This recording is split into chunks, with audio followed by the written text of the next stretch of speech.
तो good morning बच्चों। जैसा कि हमने पिछले वाले वीडियो में हम डीएलएड सेकंड सेमेस्टर के विषय में पढ़ा रहे हैं। तो सेकंड सेमेस्टर का जो विषय है वह क्या है? वर्तमान भारतीय समाज एवं प्रारंभिक शिक्षा। तो हमने वर्तमान भारतीय समाज के बारे में बताया कि वर्तमान में जो भारतीय समाज है इसमें जो शिक्षा का प्रचार प्रसार है या बालक में कैसे सर्वांगीण विकास हो सकते हैं या शिक्षा के माध्यम से उनमें क्या आदर्श हो सकता है, क्या नैतिकता, क्या शिक्षा कैसी अगतिशील होती है, शिक्षा कहाँ कहाँ उन्हें दी जा सकती है, शिक्षा कहाँ से प्रारंभ होती है, इसके बारे में जो है हमने आपको वर्तमान भारतीय समाज से रिलेटेड या उससे संबंधित आपको हमने शिक्षा के बारे में बताया था। तो आज से हम जो है प्रारंभिक शिक्षा के बारे में बात करेंगे कि प्रारंभिक शिक्षा क्या है और कहाँ से शुरू होता है। तो सबसे पहले हम पढ़ेंगे प्रारंभिक शिक्षा का अर्थ। प्रारंभिक शिक्षा का अर्थ पढ़ेंगे। तो प्रारंभिक शिक्षा के अर्थ में हम क्या जानेंगे कि प्रारंभिक शिक्षा का अर्थ क्या होता है या शुरू कहाँ से होता है। लेकिन मान लीजिए कोई बच्चा गर्भावस्था में होता है या गर्भकाल में होता है तो उसकी तो शिक्षा वहीं से शुरू हो जाती है, माँ के द्वारा जो भी चीज़ें बच्चे 9 माह तक गर्भ में रहते हैं, माँ को कुछ भी करती है, सीखती है, खाती है, बनाती है, जो भी चीज़ें बोलती है, वो क्या होता है कि बच्चे पर उसका प्रभाव विशेष रूप से पड़ता है। तो वो अभी बच्चा कुछ न कुछ उस पर जो है वो सीखता रहता है। ऐसा नहीं है कि बच्चा गर्भ में है तो कुछ नहीं जानता, नहीं। माँ और पिता का जो भी प्रक्रिया जितनी होती है वह बच्चों पर विशेष रूप से पड़ती है। इस पर हमें विशेष ध्यान देना चाहिए। जिससे हम जैसे बोलते हैं कि वंशानुक्रमी, ये क्या है कि वंशानुक्रमी का प्रभाव उसके ऊपर पड़ता है। इसलिए हर माँ बाप को ये चाहिए कि अगर इस स्थिति में अगर कोई औरत है या माँ है तो उससे हमें इन चीज़ों पर विशेष ध्यान देना चाहिए कि हमें अच्छी बातें करनी चाहिए, अच्छे व्यवहार करना चाहिए, अच्छे शब्द बोलना चाहिए, अच्छा खाना खाना चाहिए और ये भी पढ़ाई से ढंग की होनी चाहिए। तो इस सब का प्रभाव क्या होता है कि बच्चों को पड़ता है। तो यही प्रारंभिक शिक्षा जो होता है, प्रारंभिक शिक्षा तो यही से शुरू हो जाती है। उसकी शिक्षा वहीं से ग्रहण करने लगता है, वो वंशानुक्रमिक का। जैसे जन्म के बाद बच्चा धीरे धीरे से स्तनपायी से शुरू होता है, वहाँ धीरे धीरे अपने माता पिता और अन्य परिवार सदस्य संबंधियों से मिलता है। उसमें वातावरण के अनुसार जो है उसके अनुरूप शिक्षा ग्रहण करता है। फिर धीरे धीरे जैसे वो बाल्यावस्था में प्रवेश करता है तो उसे स्कूल स्तर पर लिया जाता है कि उसे प्रारंभिक स्कूल में भेज दिया जाए, वहाँ पर जाकर शिक्षा ग्रहण करे। तो उसके उपरांत बालक की आवश्यकताएं बढ़ती जाती है। जैसे जैसे वह बड़ा होता जाता है उसकी आवश्यकता भी बढ़ती जाती है। तो उसे विद्यालय में प्रवेश कराया जाता है और वही उसकी आवश्यकता जो है औपचारिक शिक्षा शुरू हो जाती है। जब विद्यालय में बच्चा प्रवेश कर लेता है तो उसकी शिक्षा वहाँ से क्या होती है, औपचारिक ढंग से शुरू हो जाती है। और इस प्रकार से बच्चा जन्म से परिवार में शिक्षा ग्रहण किया, फिर विद्यालय स्तर पर गया, वहाँ प्रयास कर रहा है। विद्यालय स्तर के प्रवेश से माध्यमिक स्तर पर गया, वहाँ भी प्रवेश लेकर पूर्व माध्यमिक या पूर्व माध्यमिक शिक्षा तक वह क्या करता है, प्रारंभिक शिक्षा को ग्रहण करता है। तो इस प्रकार से हम देखेंगे यह प्रारंभिक शिक्षा का अर्थ है कि विद्यालय में जब बच्चा बाल्यावस्था में प्रवेश करता है उसकी आवश्यकताएं बढ़ती जाती हैं। उसके उपरांत नहीं जब उसे स्कूल में या विद्यालय में प्रवेश कराया जाता है तो उसके वही से उसका जो है औपचारिक शिक्षा या जो है प्रारंभिक शिक्षा स्टार्ट हो जाता है, शुरू हो जाता है। तो इस प्रकार से हम प्रारंभिक शिक्षा के प्रकार के बारे में पढ़ेंगे कि प्रारंभिक शिक्षा के कितने प्रकार होते हैं। तो इस प्रकार से हम प्रारंभिक शिक्षा के प्रकार के बारे में पढ़ेंगे। जैसे प्रारंभिक शिक्षा का दूसरा प्रकार से हम प्रारंभिक शिक्षा के प्रकार पढ़ेंगे कि प्रारंभिक शिक्षा के कितने प्रकार हैं। तो शिक्षकों द्वारा या सामान्य रूप से प्रारंभिक शिक्षा को हम इसे 3 भागों में बांटे हैं। 3 प्रकार के प्रारंभिक शिक्षा होती है। 3 प्रकार से इसे हम विभाजित कर सकते हैं। इन तीनों प्रकारों के नाम निम्नलिखित हैं। इन तीनों प्रकार के और नाम है क्या है निम्न, लेकिन सबसे पहला क्या है सर्वधिक, सर्वधिक और औपचारिक और सहज, जिसे फॉर्मल बोलते हैं, फॉर्मल एजुकेशन या फॉर्मल औपचारिक बोलते हैं। पहला क्या है सर्वधिक,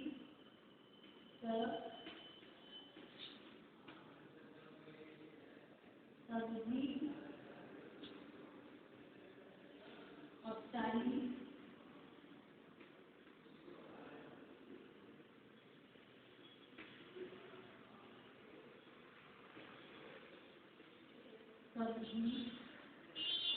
औपचारिक या सरल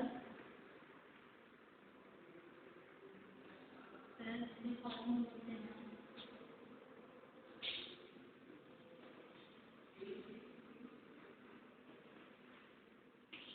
फॉर्मल जो क्या बोलते हैं सर्वाधिक औपचारिक या सहज शिक्षा। ये प्रारंभिक शिक्षा के पहला प्रकार है। तो पहले प्रकार में क्या है सर्वाधिक औपचारिक या सहज, जिसे इंग्लिश में फॉर्मल एजुकेशन बोलते हैं। और ये सर्वाधिक और औपचारिक समझ का मतलब ये होता है कि सब मतलब इससे क्या होता है कि सभी विधियों के माध्यम से स्कूल विद्यालय या विश्वविद्यालय स्तर पर औपचारिक शिक्षा दी जाती है। दूसरा हमारा क्या है, दूसरा हमारा है अविधिक, अविधिक अथवा दूसरा हमारा क्या है अविधिक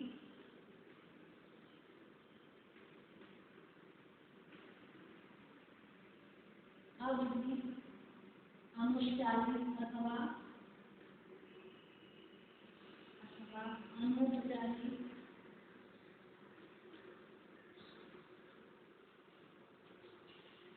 अविधिक अथवा अनौपचारिक या असहज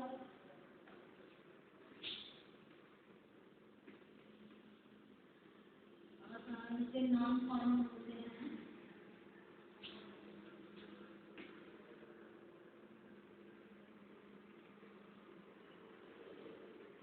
नॉन फॉर्मल होते हैं अविधिक अथवा अनौपचारिक या असहज, मतलब नॉन फॉर्मल एजुकेशन से बोलते हैं।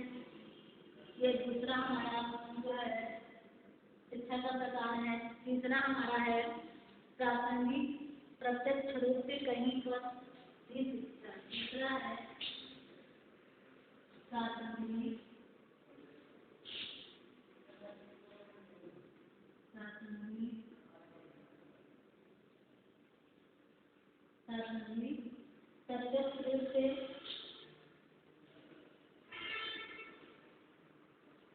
प्रत्यक्ष रूप से कहीं भी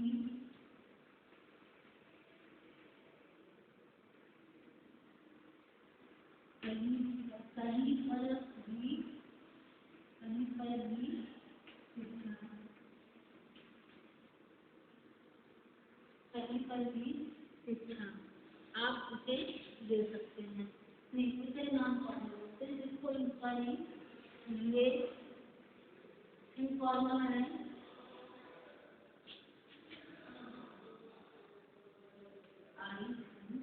इनफॉर्मल, और ये हमारा तीसरा है नॉन फॉर्मल।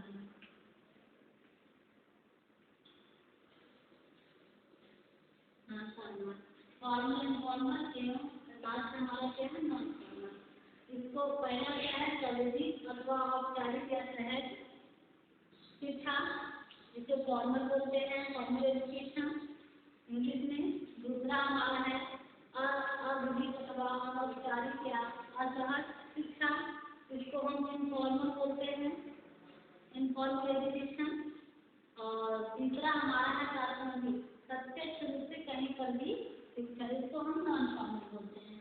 ये जो है इसमें जैसे हम ये औपचारिक बोलते हैं तो औपचारिक रूप से जो शिक्षा दी जाती है यह सर्वाधिक का मतलब इसमें पूरी विधियों के माध्यम से विद्यालय, स्कूल, विद्यालय, माध्यमिक स्तर पर, उच्च स्तर पर ये शिक्षा हम जो है औपचारिक रूप से देते हैं। इसमें शिक्षक और छात्र और पाठ्यक्रम होता है। अनौपचारिक में न कोई पाठ्यक्रम होता है। इसमें घर परिवार, आस पास पड़ोस के द्वारा या समाज के द्वारा जो भी संस्कार या शिक्षा प्राप्त कर दिया जाता है, इसे हम अनौपचारिक शिक्षा बोलते हैं। और प्राथमिक रूप से हम प्रत्यक्ष रूप से कहीं भी किसी भी स्थान पर खड़े हैं, चार लोगों से बातें कर रहे हैं, वहाँ भी हमें कुछ न कुछ ज्ञान या शिक्षा प्राप्त होती है, जिसे हम नॉन फॉर्मल बोलते हैं। फॉर्मल, इनफॉर्मल और नॉन फॉर्मल एजुकेशन बोलते हैं। ये शिक्षा, प्रारंभिक शिक्षा के 3 प्रकार बताए गए हैं। प्रारंभिक शिक्षा के 3 प्रकार बताए गए हैं। तो अब आज हम औपचारिक मतलब सर्वविधि या सहज सर्वविधि तथा औपचारिक या सहज या फॉर्मल एजुकेशन के बारे में पढ़ेंगे कि ये फॉर्मल एजुकेशन कहाँ कैसे छात्रों को या बालकों को दी जाती है।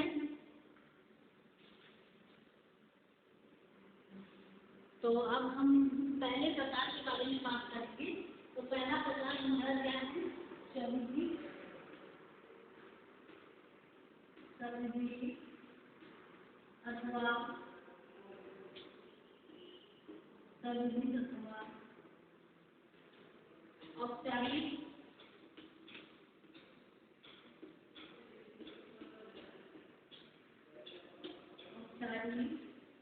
या सहज,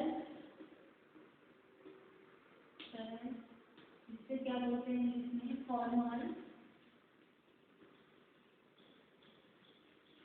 फॉर्मल एजुकेशन शिक्षा, इसको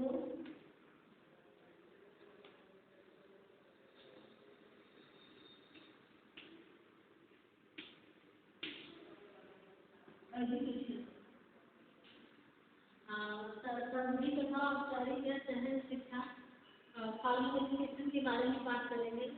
तो सरल शब्दों में अनुभव देने, संस्कार कराने, संस्कार करने तथा समझ बूझ कर नियमित ढंग तथा जो है नियोजित रूप से शिक्षा देने वाली संस्थाओं को औपचारिक शिक्षा कहा जाता है। कहा जाता है कि जिन संस्थाओं में या जिन विद्यालयों में नियोजित ढंग से, सुसंगठित ढंग से शिक्षा दिया जाता है, वह औपचारिक शिक्षा या सर्वविधि या सहज शिक्षा के अंतर्गत आता है।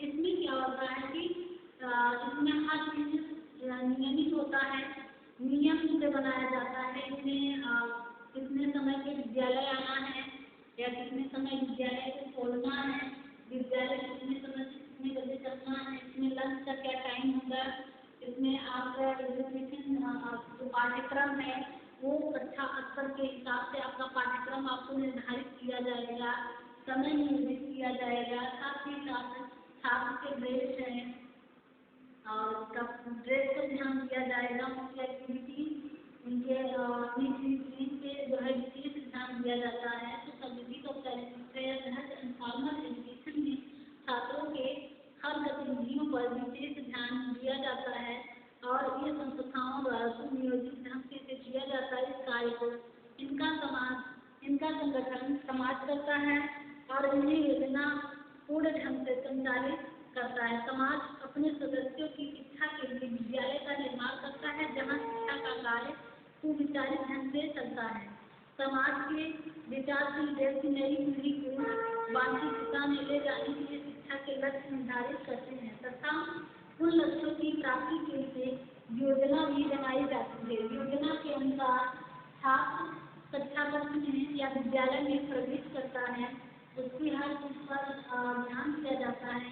जैसे 9 से 3 बजे तक का विद्यालय जैसे जैसे प्रतिभाग होता है या छोटे विद्यालय हैं जैसे उनको जो है 9 बजे से स्टार्ट करते हैं, 2 बजे छुट्टी कर देते हैं। तो हर मतलब कि इनका जो है एक नियोजित ढंग से समय संगठित ढंग से जो है संस्थाओं को चलाने वाले या संस्थाओं के द्वारा शिक्षा दी जाने वाली शिक्षा को हम औपचारिक शिक्षा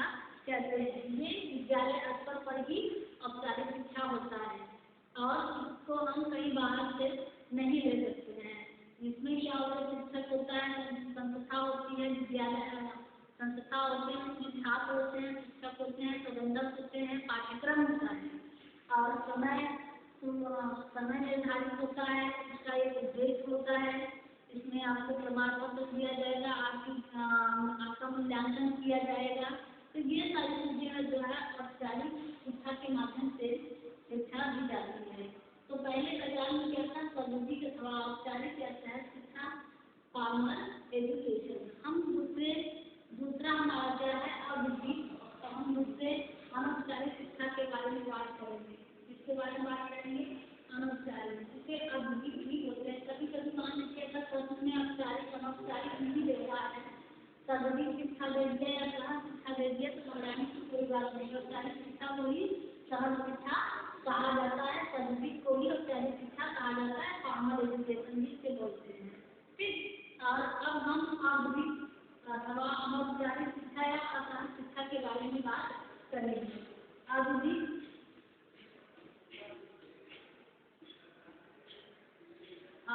अथवा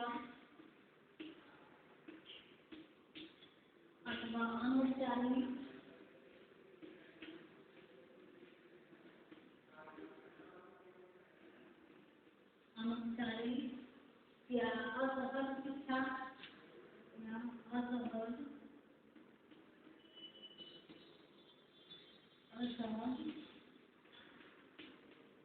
शिक्षा, इसको इनफॉर्मल बोलते हैं।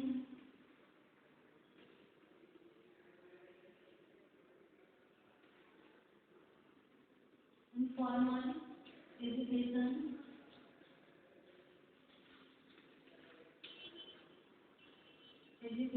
Informal education. तो अविधिक अथवा अनौपचारिक शिक्षा या असहज शिक्षा, तो जिन संस्थाओं में अनुभव देने तथा संस्कार डालने का कार्य अप्रत्यक्ष रूप से होता है, इन संस्थाओं में शिक्षा का कोई निश्चित ढांचा नहीं होता और न निश्चित शिक्षण पद्धति होती है, परंतु यह कार्य अप्रत्यक्ष ढंग से किया जाता है और विभिन्न अनुभवों द्वारा व्यवहार में परिवर्तन लाया जाता है। जैसे मान लीजिए इसमें क्या कर्मचारी ढंग से जो शिक्षा दी जाती है, इनमें भी इन संस्थाओं में अप्रत्यक्ष रूप से शिक्षा दी, तो हम मान प्रत्यक्ष रूप से समझेंगे, लेकिन इसमें क्या होता है अप्रत्यक्ष रूप से होता है। इन संस्थाओं में कोई संस्कार नहीं, किसी प्रकार का कोई पाठ्यक्रम निश्चित नहीं होता है, इसमें कोई समय निर्धारित नहीं किया जाता है और साथ ही साथ अप्रत्यक्ष रूप से शिक्षा दी जाती है। अनौपचारिक साधन, इसमें क्या होता है कि विभिन्न अनुभवों द्वारा इसमें परिवर्तन खुद स्वयं छात्र करता है और जिन औपचारिक साधन को हम अनौपचारिक साधन करते हैं, अनौपचारिक साधनों के अंतर्गत ऐसी संस्थाएं आती जो बालक पर अप्रत्यक्ष ढंग से प्रभाव डालती, इसलिए इन साधनों का प्रत्यक्ष साधन भी कहा जाता है। इन साधनों को प्रायः शिक्षा के अतिरिक्त शिक्षा को किसी अन्य उद्देश्य की प्राप्ति के लिए जो है किया जाता है।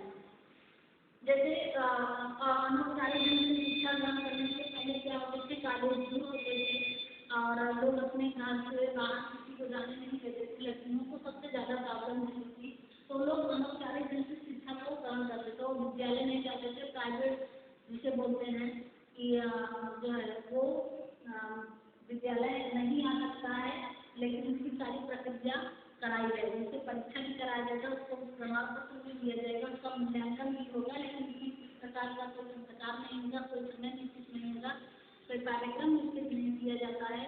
इसे असाधन कोई भी बोलते हैं। इसमें कोई साधन नहीं है कि आप हमारे यहाँ आएंगे, आपको सारे साधन सारी सुविधा दी जाएगी जिससे कि आप अपनी पढ़ाई को सुसंगठित या सुनियोजित ढंग से कर सकेंगे। तो इस प्रकार से कोई सुविधा उसमें नहीं दी जाती है अनौपचारिक शिक्षा में, इसलिए असहज होता है। यह इस शिक्षा को ग्रहण करने में लोग अपने अनुभवों के बारे में परिवर्तन ले आते हैं।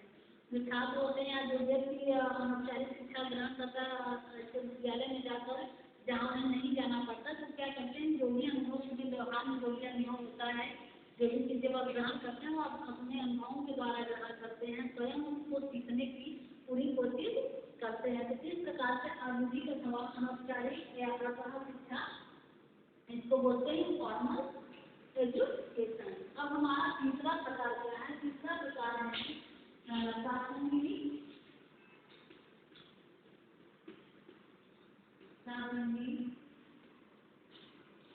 प्रत्यक्ष रूप से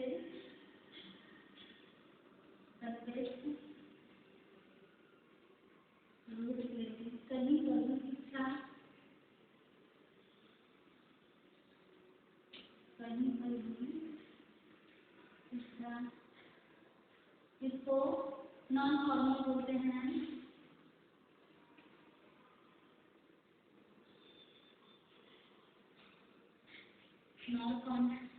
नॉन फॉर्मल बोलते हैं इसको प्राथमिक इसलिए कहीं भी मतलब ये क्या होता है इसके लिए कोई विद्यालय या नहीं विकसित की जाती है या प्रत्यक्ष रूप से समूहों में भी या संगी साथियों के माध्यम से आस पास पड़ोस के माध्यम से हम जो छात्र बालक होते हैं व्यक्ति होते हैं उसके माध्यम से इसमें शिक्षा ग्रहण की जा सकती है। इसमें कोई समय निश्चित नहीं होता है, ना तो इसका कोई उद्देश्य होता है, न तो इसका कोई समय निर्धारण किया जाता है, न इसके लिए कोई पाठ्यक्रम बनाया जाता है, न इसका कोई मूल्यांकन किया जाता है। ये जो है किसी दूसरे के गुण को देखकर या अनुभव उसके द्वारा जो भी प्रत्यक्ष रूप से प्रकट की जाती है, लोग उसको देखकर अपने जीवन में अनुभव करते हैं, वो इसको हम नॉन फॉर्मल एजुकेशन बोलते हैं। कहीं भी किसी भी स्थान पर हम कुछ न कुछ ज्ञान प्राप्त करते हैं, शिक्षा ग्रहण करते हैं, इसलिए जो है इसको प्राथमिक रूप से या प्रत्यक्ष रूप से शिक्षा हो सकती है, ये दी जाती है। जहाँ भी आप हैं जिससे भी बात करना है कुछ न कुछ वहाँ आप शिक्षा ग्रहण कर रहे हैं, इसलिए नॉन फॉर्मल एजुकेशन बोलते हैं। अब हम पढ़ेंगे औपचारिक अनौपचारिक शिक्षा में क्या अंतर है।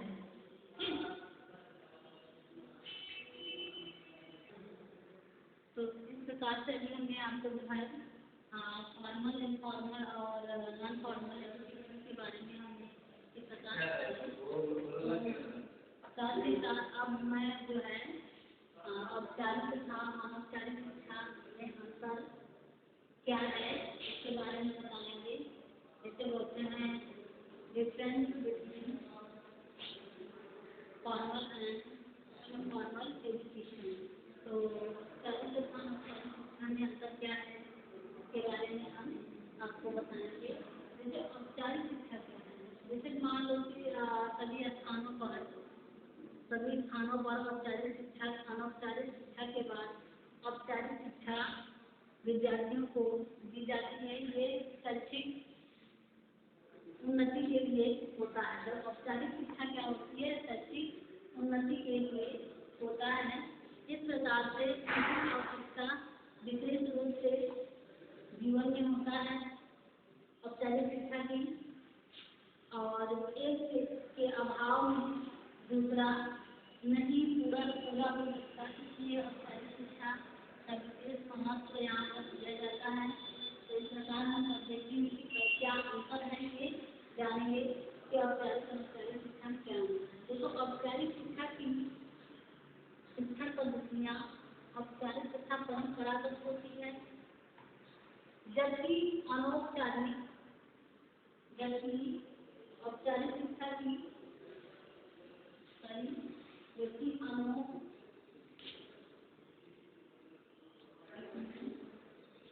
अनौपचारिक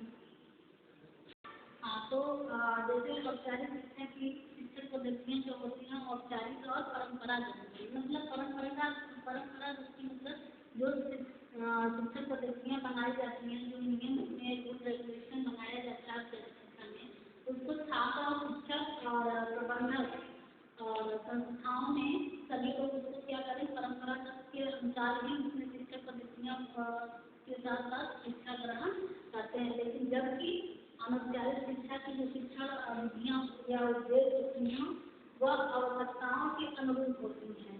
जैसे कि हमें जब जरूरत पड़ेगी तभी हम इसे जो है अनौपचारिक ढंग से शिक्षा ग्रहण करते हैं। जैसे मुझे डिग्री की जरूरत होती है तब हम जाकर अनौपचारिक रूप से शिक्षा को ग्रहण करते हैं। जैसे मुझे जीवन में किसी चीज डिग्री की आवश्यकता है, इसके बिना हमारा काम रुक रहा है, तो हम अनौपचारिक ढंग से प्रमाण पत्र प्राप्त कर सकते हैं। वहाँ जाकर शिक्षा ग्रहण नहीं कर सकते, लेकिन शिक्षा जो है इसकी आवश्यकता के अनुरूप जब मुझे इसका कोई उद्देश्य होगा जीवन में कि हमें इस लक्ष्य को या इस टारगेट पर हमें प्रमाण पत्र की जरूरत है, तो अपने आवश्यकता के अनुरूप इसका जो इसका उद्देश्य बनाया जाता है। साथ ही औपचारिक शिक्षा व्यक्ति की क्षमताओं तथा रुचियों के अनुरूप होता है। होती है संस्थाओं में, विद्यालय में, वो क्या होता है कि वो छात्र के अनुरूप होता है, उनकी क्षमताओं के और रुचियों के अनुरूप होता है। जितनी कैपेसिटी छात्र की होगी, जितना क्षमता एक छात्र का होगा, उसके अनुरूप ही, उसकी रुचियों के अनुरूप ही उसे शिक्षा दी जाती है। दूसरी चीज ये है कि दूसरा है कि औपचारिक शिक्षा का संगठन एवं प्रशासन परंपरागत पद्धति पर आधारित है, जबकि अनौपचारिक शिक्षा का संगठन एवं प्रशासन व्यक्ति की मूल आवश्यकताओं, समस्याओं, भौतिक साधनों की उपलब्धि एवं मानवीय साधनों की प्राप्ति हेतु है। तीसरा है जैसे औपचारिक शिक्षा वर्तमान भविष्य तथा भावी जीवन की तैयारी है, जबकि अनौपचारिक शिक्षा वर्तमान पर अधिक बल देती है।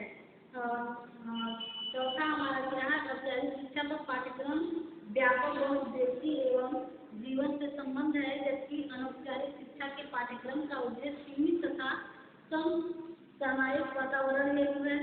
पांचवा है औपचारिक शिक्षा का क्षेत्र व्यापक है और किंतु सैद्धांतिक है, यह नियमित तथा क्रमिक है, जबकि अनौपचारिक शिक्षा का क्षेत्र सीमित है, इसके नियमों तथा क्रमों के लचीलापन है।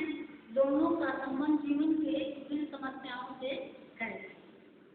छठवां है हमारा औपचारिक शिक्षा सामाजिक जीवन की आकांक्षाओं, मान्यताओं, आदर्शों तथा आवश्यकताओं का प्रतीक है, जबकि अनौपचारिक शिक्षा का उद्देश्य विभिन्न आवश्यकताओं तथा समस्याओं की जानकारी तथा उसका समाधान है।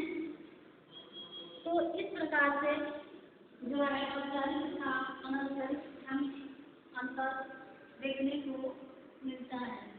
तो ये तो औपचारिक तथा अनौपचारिक शिक्षा में अंतर है। अब आगे हम जो है शिक्षा के अन्य अंतरों के बारे में बताएंगे या उनके उद्देश्य के बारे में जान। तो उनके उद्देश्य और अन्य अंतरों के बारे में हमने आपको जैसे बताया ना कि जो औपचारिक शिक्षा होती है नियमबद्ध होती है, संगठित होती है, नियोजित होती है, ये छात्र की आदर्शों, मान्यताओं, आवश्यकताओं पर निर्धारित होती है। लेकिन अनौपचारिक जो शिक्षा होता है, इनफॉर्मल शिक्षा, इनफॉर्मल एजुकेशन जो होता है वह व्यक्ति के आवश्यकताओं के अनुरूप होता है। ये सारी चीजें जो है इसके अंतर्गत हम देखते हैं कि बहुत सारे अंतर देखने को मिलता है। औपचारिक शिक्षा का उद्देश्य सामान्य तथा आदर्शात्मक होता है। जो औपचारिक शिक्षा होता होगा सामान्य रूप से देखा जाए तो ये आदर्शात्मक होता है और ये इनका एक सामान्य उद्देश्य होता है। अनौपचारिक शिक्षा का उद्देश्य वास्तविक दृष्टि से तथा समयानुसार होता है। तो इस प्रकार से हम कह सकते हैं कि विवरण के अंदर देख सकते हैं कि दोनों की शिक्षा एक दूसरे से भिन्न होते हुए भी लेकिन समस्याएं आवश्यकताओं के अनुसार ही शिक्षा की आवश्यकता पड़ रही है। भिन्नता दोनों में एक दूसरे से सफलता की संभावना नहीं है। अतः दूसरे शब्दों में कहा जा सकता है कि औपचारिक शिक्षा एक अनौपचारिक शिक्षा एक दूसरे के पूरक भी हैं, एक दूसरे के क्या है, पूरक भी हैं। तो अब हम जो है दूरस्थ शिक्षा के बारे में बात करेंगे कि दूरस्थ शिक्षा क्या है और उसके बाद जिसे हम बोलते हैं ना डिस्टेंस लर्निंग एजुकेशन, दूरस्थ शिक्षा के बारे में बात करेंगे कि दूरस्थ शिक्षा का क्या मतलब होता है, दूरस्थ शिक्षा के अनुसार क्या छात्र में क्या जो है परंपरागत शिक्षा होती है कि नहीं होती है, इसके अनुसार शिक्षा इसको क्या प्रभाव मिलता है, इससे छात्रों को क्या लाभ होता है, समाज को क्या लाभ होता है, व्यक्ति इस शिक्षा के माध्यम से क्या कर सकता है। तो हम दूरस्थ शिक्षा के बारे में बात करेंगे। अब औपचारिक अनौपचारिक शिक्षा के बारे में हमने आपको बताया, अब हम आपको जो है दूरस्थ शिक्षा के बारे में बताएंगे।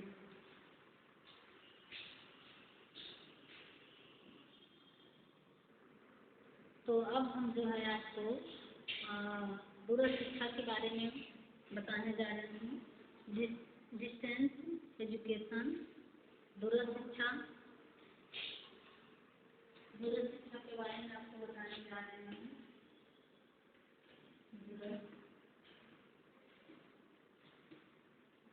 दूरस्थ शिक्षा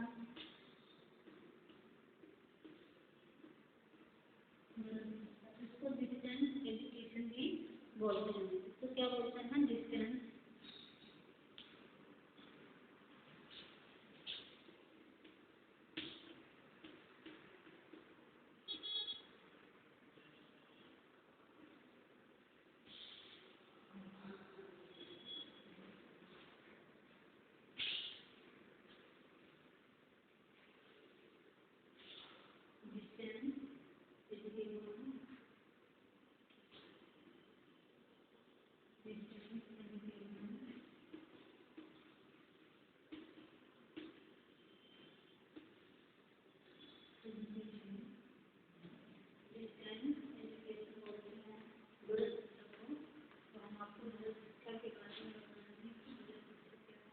के माध्यम से, इसके माध्यम से जो है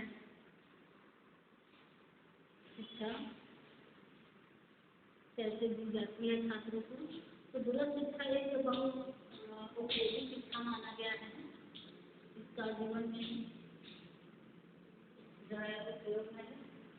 ये दूरस्थ शिक्षा के माध्यम से जैसे इसको कई अन्य नामों से भी जाना जाता है।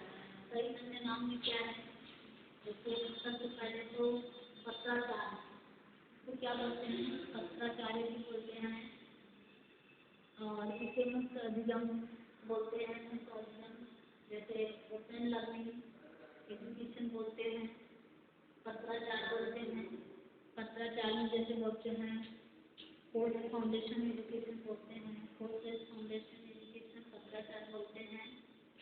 और बाहरी अध्ययन एक्सटर्नल एजुकेशन बोलते हैं। फिर गैर अध्ययन भी बोलते हैं। तो ये सब अन्य नामों से इसको जो है जाना जाता है। तो इस प्रकार से परिषद के बाहर अध्ययन ऑफ कैंपस स्टडी भी बोलते हैं, इत्यादि नामों से इसको जो है जाना जाता है। भारत में इसे दूरस्थ शिक्षा तथा शिक्षा के नाम से अधिक जाना जाता है, जबकि शाब्दिक तथा परिभाषिक रूप से दूरस्थ शिक्षा से तात्पर्य शिक्षा के ऐसे अप्रचलित एवं अपरंपरागत उपागम से है जो परंपरागत औपचारिक शिक्षा या शिक्षा के मानकों पर प्रश्न चिन्ह लगाता हुआ इससे अलग विभिन्न मापदंडों को प्राथमिकता प्रदान करता है। तो इसको जो है एक नवीन उपागम मानते हैं। परंपरागत शिक्षा की इस उपागम में मौखिक अनुदेशन की विधियों का प्रयोग नहीं किया जाता है। मुख्य रूप से हमारे भारतवर्ष में दूरस्थ शिक्षा के विषय में 3 शब्द अधिक प्रचलन में है, जैसे पत्राचार शिक्षा, मुद्रित माध्यम, पारदर्शन, व्यक्तिगत परीक्षा तथा दूरस्थ शिक्षा। सामान्यतः भारत में विश्वविद्यालय छात्रों को शिक्षा प्रदान करने का उत्तरदायित्व नहीं लेता, किंतु विद्यार्थियों को व्यक्तिगत रूप से परीक्षा में सम्मिलित होने की अनुमति देता है। इसी कारण से इसे व्यक्तिगत परीक्षा भी कहते हैं। पत्राचार को या दूरस्थ शिक्षा को व्यक्तिगत परीक्षा भी कहा जाता है, किंतु दूरस्थ शिक्षा का पत्राचार शिक्षा नहीं। भारत में दूरस्थ शिक्षा शब्द का ही अधिक प्रचलन है। कुछ विश्वविद्यालय में इसे मुक्त विश्वविद्यालय व्यवस्था भी कहा जाता है। उपर्युक्त विवरण के अतिरिक्त दूरस्थ शिक्षा का एक अन्य महत्वपूर्ण तथ्य इसकी अपनी तार्किक भाषा तथा संवाद विधि भी है, जो पृथक संस्थाओं से दूर निवास करने वाले विद्यार्थियों को शिक्षा प्रदान करने में उत्पन्न होने वाली समस्याओं से और जो है होती है प्रदान उत्पन्न होने वाले दूर निवास करने वाले विद्यार्थियों को प्रदान करने में उत्पन्न समस्याओं के समाधान के लिए जो है प्रामाणिक रूप से ये किस प्रकार के छात्र रहते हैं जो दूर रहते हैं। दूर शिक्षा का मतलब यही है कि दूर रहकर इसमें जो है शिक्षा ग्रहण किया जाता है। इसमें जाकर नहीं, बल्कि विश्वविद्यालय आदेश देता है कि मैं आपको डिग्री जरूर दूंगा, लेकिन यहाँ आकर शिक्षा ग्रहण करने की अनुमति आपको नहीं दे सकती। व्यक्तिगत आप परीक्षा आकर यहाँ दे सकते हैं या करा सकते हैं। आपको व्यक्तिगत परीक्षा देना होगा, लेकिन आपको टीचर अध्यापक आपको यहाँ व्यक्तिगत नहीं पढ़ाएगा या सामूहिक रूप से भी क्लासें वहाँ पर नहीं चलाई जाती हैं। दूर रहकर पढ़ाई किया जाता है। शिक्षक एवं विद्यार्थी के मध्य शिक्षा की परंपरागत व्यवस्था में आमने सामने मौखिक संवाद होता है, जबकि दूरस्थ शिक्षा में दूरस्थ शिक्षा में क्या होता है, मुद्रित होता है। इसमें एक दूसरे से शिक्षक और अध्यापक के बीच का कोई संबंध नहीं होता है, इसमें मुद्रित शिक्षा दी जाती है। तथा अमुद्रित बहु माध्यमों का प्रयोग शिक्षक या छात्र के मध्य संचार रूप से माध्यम के रूप में किया जाता है। तो इस प्रकार से हमारा दूरस्थ शिक्षा होता है डिस्टेंस एजुकेशन। अब हम पढ़ेंगे दूरस्थ शिक्षा की मुख्य विशेषताएं क्या है, दूरस्थ शिक्षा की मुख्य विशेषताएं हैं। दूरस्थ शिक्षा की मुख्य विशेषताएं क्या है, सबकी मुख्य विशेषता उसी प्रकार डिस्टेंस एजुकेशन की भी कुछ विशेषताएं हैं। दूरस्थ शिक्षा की मुख्य विशेषताएं, दूरस्थ शिक्षा की मुख्य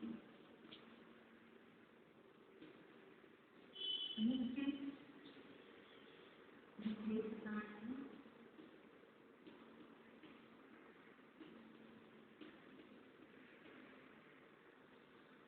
मुख्य विशेषताएं। तो दूरस्थ शिक्षा की मुख्य विशेषताएं हैं, अपनी प्रकृति के स्वरूपानुसार अगर देखा जाए तो हर शिक्षा का एक कुछ न कुछ विशेषता जरूर होती है शिक्षा ग्रहण करने में। इस दृष्टि से इसका उपयोग जीवन में बहुत ज़्यादा है। अगर उपयोग नहीं होता तो शिक्षा क्यों रखा जाता, तो इसका भी अपना एक महत्व है, इसका एक विशेषता है, एक मतलब उद्देश्य है जिसके माध्यम से शिक्षा जो है दी जा रही है।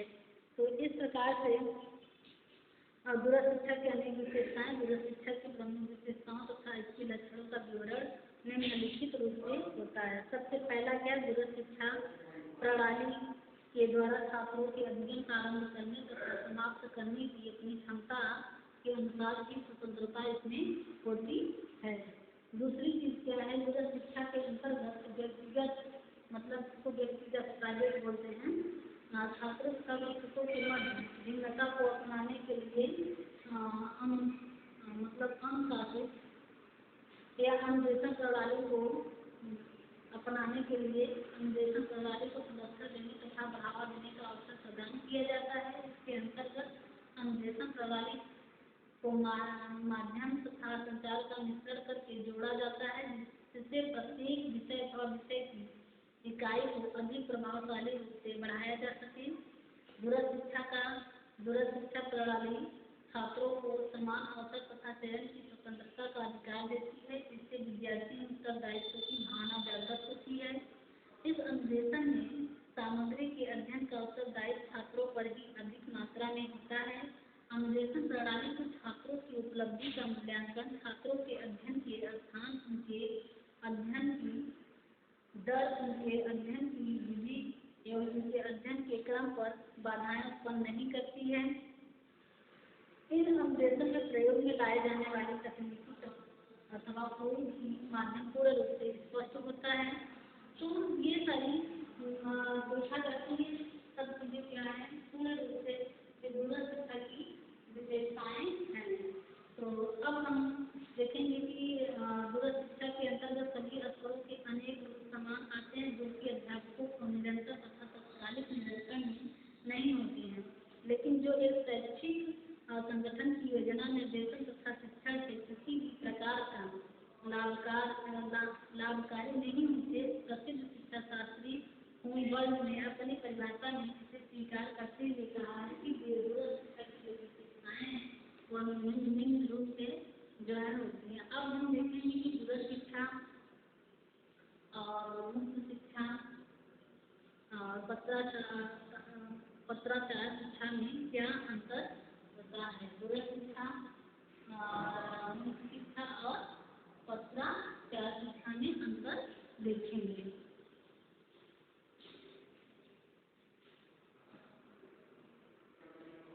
तो अभी देखिए, जैसे हमने औपचारिक अनौपचारिक शिक्षा में अंतर आपको बताया, हम देखेंगे दूरस्थ शिक्षा में, मुक्त शिक्षा और पत्राचार शिक्षा में जो प्रवेश का माध्यम है या प्रवेश कैसे दिया जाता है, प्रवेश के माध्यम को हम बताएंगे, इन तीनों में अंतर बताएंगे। सबसे पहले हम देखते हैं दूरस्थ शिक्षा में कैसे प्रवेश दिया जाता है। दूरस्थ शिक्षा में कैसे प्रवेश दिया जाता है, तो इसमें इस पद्धति में प्रवेश परंपरागत आधार पर दिया जाता है।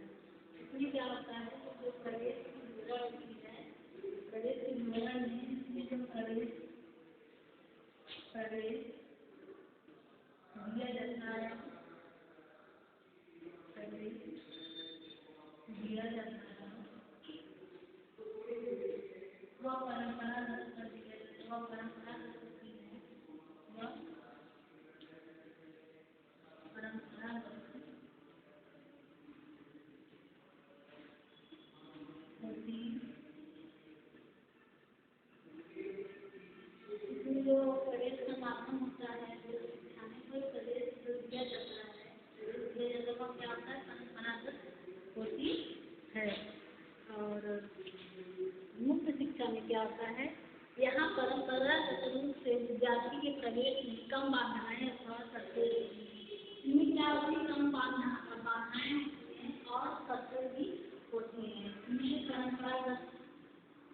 परंपरागत से जो है प्रवेश किया जाता है, इसमें भी यहाँ परंपरागत रूप से विद्यार्थी को प्रवेश किया जाता है और साथ ही साथ इसमें सबसे अबाधाएं कम होती हैं। यहाँ पर परंपरागत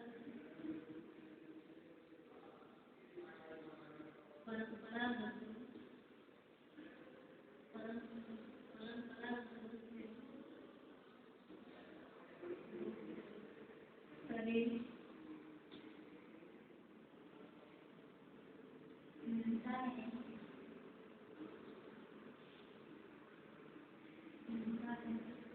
तथा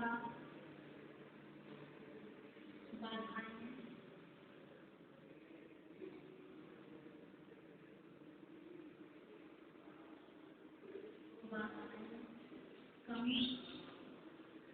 एवं सस्ते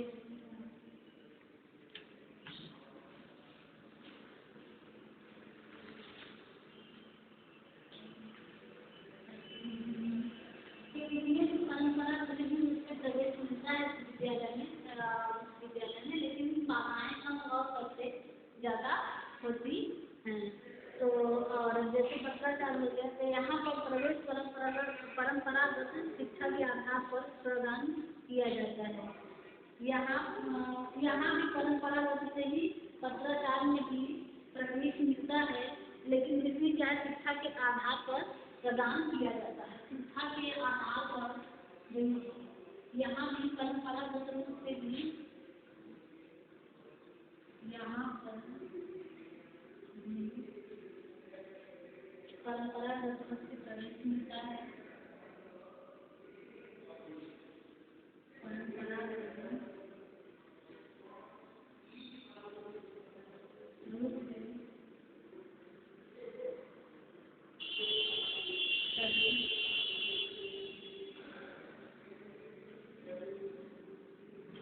मिलता है।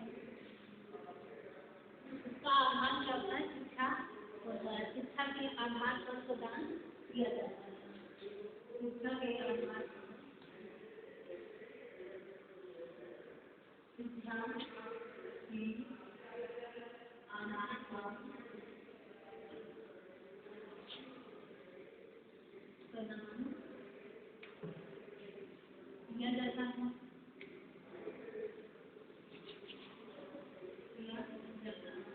इस प्रकार से बहुत सारे अंतर हैं, जैसे प्रवेश के माध्यम का शिक्षा सामग्री हो गया, शिक्षण उपकरण हो गया, परीक्षा पद्धति हो गया, स्वरूप हो गया, शिक्षक की भूमिका और विभिन्न व्यय।